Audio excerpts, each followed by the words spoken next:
I'll never forget June 17th, 2015. The whole city was struck by what happened. And so as I look back on that night, it was a horrible night. A lot of pain, hurt, surprise.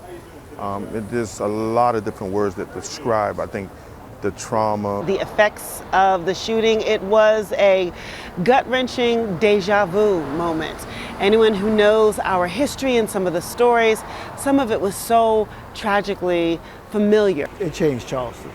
I mean, it was the beginning, because being that I'm a native Charlestonian, lived there all my life, I've never seen different cultures and different races come together like that. I mean, very sincere and really concerned for each other. Charleston brings back a whole lot of memories to me. That shooting brought tears to my eyes. Hate, one of the worst things we have in the world, up in Charleston. Realistically, if we take a look back over 10 years ago, there was an instance, there was a time when Reverend Joe Darby said at the tail end of the Emanuel documentary, the first one that came out, he said, was there really a realistic change, or was it just a kumbaya moment?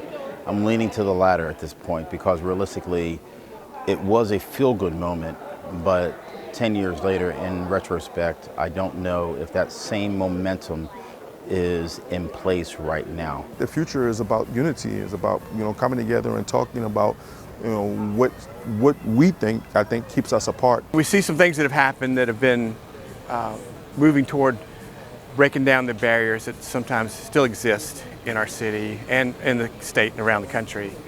And my fear is that some of the momentum of that experience in 2015 has sort of lost some steam. And my prayer is that as we reflect on 10 years, they regain that momentum and regain moving toward more and more breaking down those barriers, building the bridges across the divide. And everybody's trying to continue in that effort. It's not a very great effort. It's small, but it's happening. It all takes time, and just keep on, just keep at it. Don't let it discourage you. Like this loophole and the hate crime bill and things that haven't been passed. I'm not gonna get frustrated over it, because one day it will. Maybe it's not the right time. I don't know. But I'm gonna keep hammering, knocking at that door. Until it does, even until the day I die, if it doesn't, I'll die knocking at that door. But if it doesn't happen, I'm not gonna get frustrated. I'm not gonna get mad at the person who can help make it happen. No, I'm not gonna do that. That's a waste of time, because I can't change their hearts. Only God can do that.